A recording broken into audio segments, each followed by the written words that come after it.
Rudy Blends back with another haircut tutorial. Now in this haircut tutorial, man, I got different steps, easy squeezy steps. Man, I'm talking about a little baby can do it. You know what I'm saying? I broke it down step by step. I even added a little bit more of detail work than I usually don't do that. Now, stay tuned, make sure you subscribe, comment and subscribe. And also, you know, go ahead and share the post, you know what I'm saying? Why not share the post?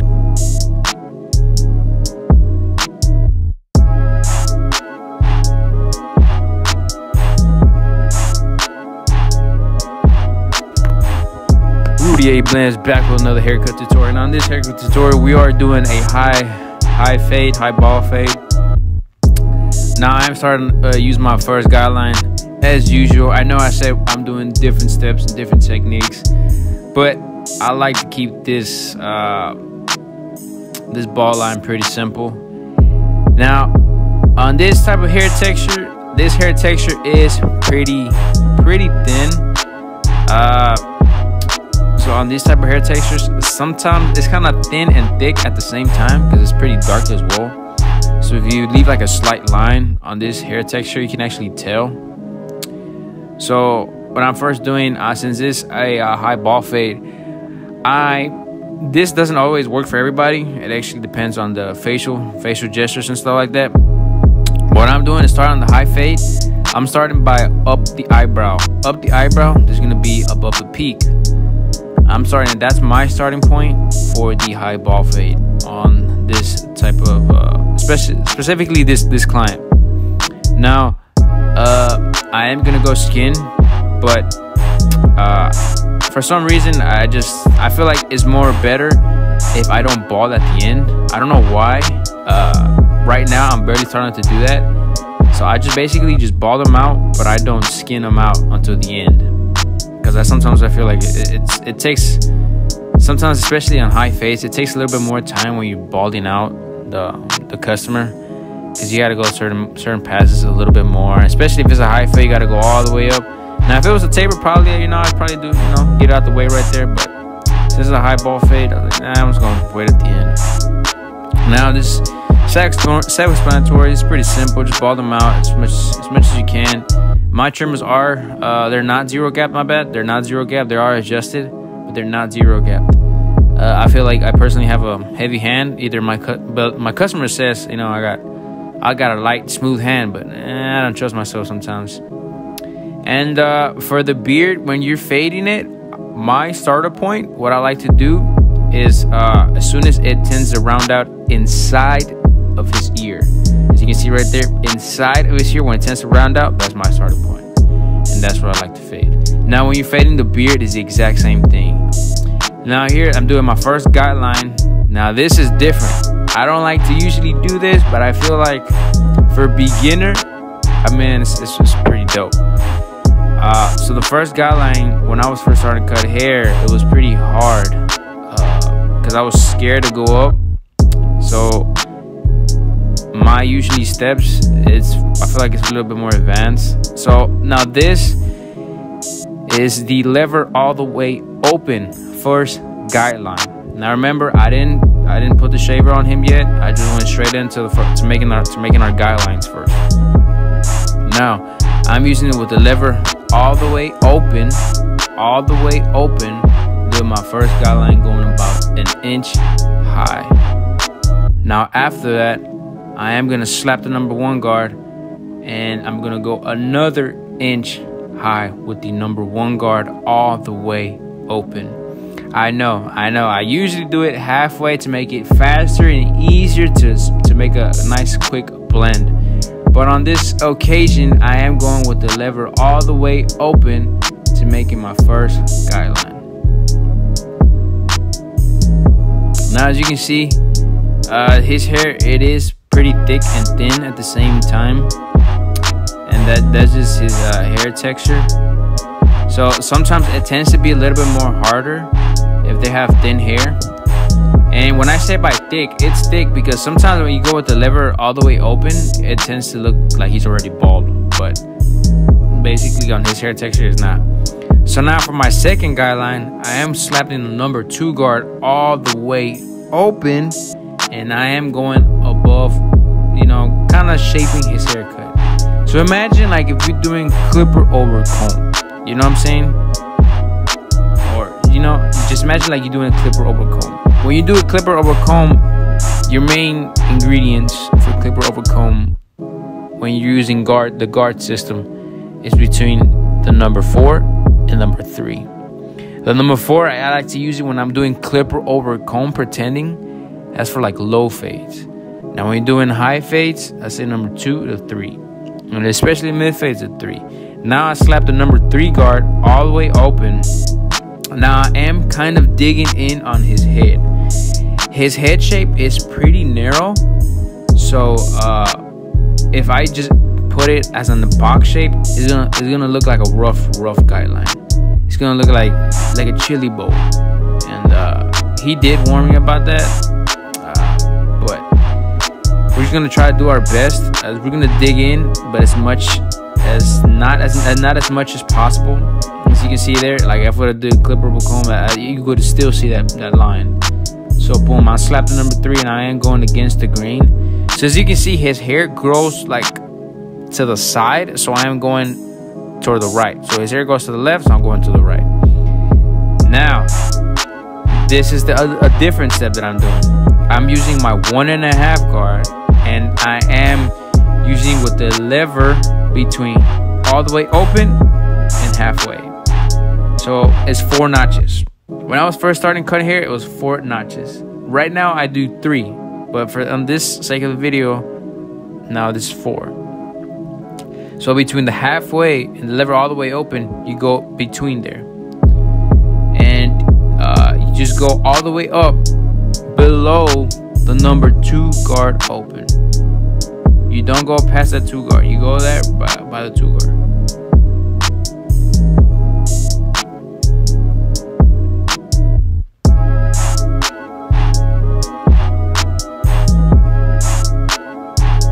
Now I am going mostly straight up. I'm not really flicking the wrist on this occasion, especially since it's a high fade. I feel like it hurts my wrist when I go like a flick out, and I'm not really cutting anything because his head shape is like, you know, narrow. And that's why as you see me doing this, it's because it's better for my wrist personally. So we're gonna skip for now the 1 guard, and we're gonna slap the half guard, and we're not gonna touch the lever. We're gonna leave the lever of the same position. Don't touch it, just leave it like that. And now you're gonna pretend like you're making a guideline. All right, just pretend like you're making a guideline. The only difference is you're using the corners. Just pretend like you're making a guideline, but you're using the corners only. So you're going about instead of going up a full inch, just go up half an inch. You know what I'm saying? Just pretend. Just make it easy on yourself. Just be like, I'm making myself another guideline. And yes, you are going to make another line. And that's fine. That's cool. Just keep it simple. Keep on the same process. Boom. Just imagine, boom, boom, right there. Making another line, as you can see. Boom. Now on this side of his head, I did find it a little bit more difficult. But right there, he did have like I don't know what it was, like a little scar. He told me he had before when he was a kid. And it was kind of pretty hard to take it out. Now I got the 1 guard. And don't touch the lever. It's the same position. Same position. Do not touch the lever. Boom. And as you can see, I'm erasing the line nice and smooth. Right there. Boom. Now the same thing. You go all the way up towards the 2 guard open. And you don't pass the 2 guard open. You stay on that same position and you don't move it. And then boom, right there. Flick the wrist. Well, I'm not really flicking, but yeah, somewhere.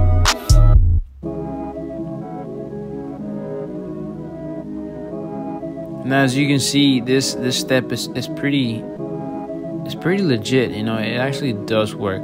I've been doing this step for like a whole month, and something that my clients did told me, they were like, hey, you take longer, but the shape of the haircut, it's better. And I was like, damn, I took that a little bit offensive.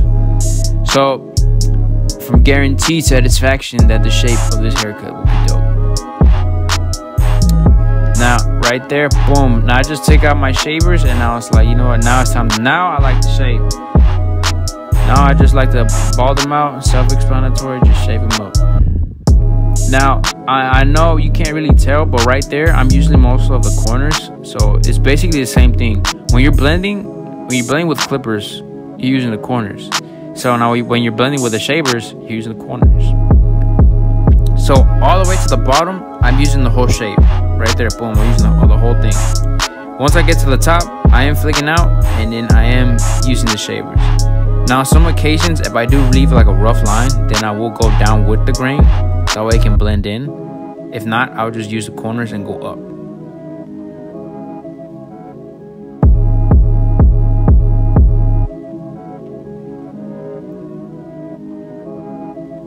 Now these steps do take a little bit of time, but at the end of the day, the results is the one that matters. Don't get confused, you know. It depends what type of barber you want to be. Some barbers, you know, they make $2,000 a week cutting a lot of people. Some people make $2,000 a week cutting not a lot of people. It really just depends what you are. Some say because of passion, some say because of money. Everybody thinks different. If you by all means like to cut in 15 minutes, go ahead and cut in 15 minutes. You know what I'm saying? Every barber is different. Be your own style. Be how you want to be. Be how you want to be presented to yourself. You know what I'm saying? But moving forward, I am now using the trimmers. I don't really do this step, but for some reason with this customer, I always leave like a slight line with the shavers. I really don't know why. So what I'm doing is right now, what I did before, then I just get the trimmers, and then boom, I just go all the way up with the corners, and just using my corners of the trimmer. And now I'm using a different step. Now then, this step is 4 steps. So closed, somewhat open, between the halfway and close, and then halfway, and then between halfway and open, and then all the way open. 4 steps. Boom, slightly right there. As you can see, this step does work. Now I know it looks like, oh man, you're making a big old line, but you know what I'm saying? It's all a step of a process. Now on this step, I did feel like they went a little bit too high, but regardless, it is a high fade, so it's pretty. Oh snap! What happened? Yeah, it was pretty dope, you know. As you can see right there, boom, I'm using the corners, most flicking out right there. And the more you go up with the blade, the more you go up with the blade, you're using the more of the corners. Now, on some clients, like I said before in every previous video, some have patches, and I feel like as a barber, it is your responsibility to blend it in, you know, to make the scar not look like a scar, and make it look like it's just part of the skin, or make it look like nobody noticed. And I feel like that's the detail work. I feel like that's really the hard part that most people tend to do, you know, tend to hide. It's really hard. Sometimes it's really not that easy as they think. And my customer, I believe on the left or right side, he did have kind of like a natural bald spot. I guess I can say that he had it when he was a kid. So I didn't really like how it turned out. So I did the best I could and try to blend it in. And then he told me himself that he don't even notices when he cuts his hair, and it's a pretty dope feeling, you know. So on this side, like I said, I'm gonna repeat it again, it's close, and then slightly open between halfway and close, and then the third notch will be between halfway and all the way open, and then the 4th notch will be all the way open. So basically what I'm doing is using the Babyliss clippers. I'm just basically going over the notches. Now, you are gonna leave another line once you do this with the lever all the way open. So you're always gonna have to do this step. This is the other step that I usually do. So then you slap your half guard, and with the lever all the way open, you go all the way towards up the tube. And boom, as you can see, the fade looks good. The fade looks, boom, crisp. But now we want to separate ourselves between the average barber. So what we like to do is, do some detail work. As you can see, the fade looks pretty decent. It looks good. You know what I'm saying? You can walk out here and probably be happy. But it's our job to, make them feel kind of like a celebrity. That's how I like to see it. I like to make my customers feel like they're celebrities. You know what I'm saying? And as you can see right here, boom, I'm using more of the corners. Now on this Barber's, I did took out the taper blade. I no longer have the taper blade on the Barber's clipper. Now I have the fade blade. The reason is because when I'm blending in and making my guidelines and stuff, I like to use the Barber's because of the notches. Now the reason I took out the taper blade on the other one was because it doesn't really go close to the skin when I'm doing my guidelines. So I didn't really like that. So I was like, you know what, I'm just gonna take it out. But if I'm debulking, I'm most definitely using the wall seniors, because I don't kind of trust the Barber's Pros. All right, here you're just going based on whatever you see. You see patches, you see anything dents, any light spots, you just go with it. I felt like I needed to go with the 1.5, so that's what I did. And then, boom. That's a nice, smooth, high ball fade. As you can see on the other side, boom, you see right there. I'm pretty sure you can notice behind his head is this natural scar. And then we did what we could to blend it in. I'm Rudy A. Blends. If you like this haircut, you like these steps, make sure you like, subscribe. God bless.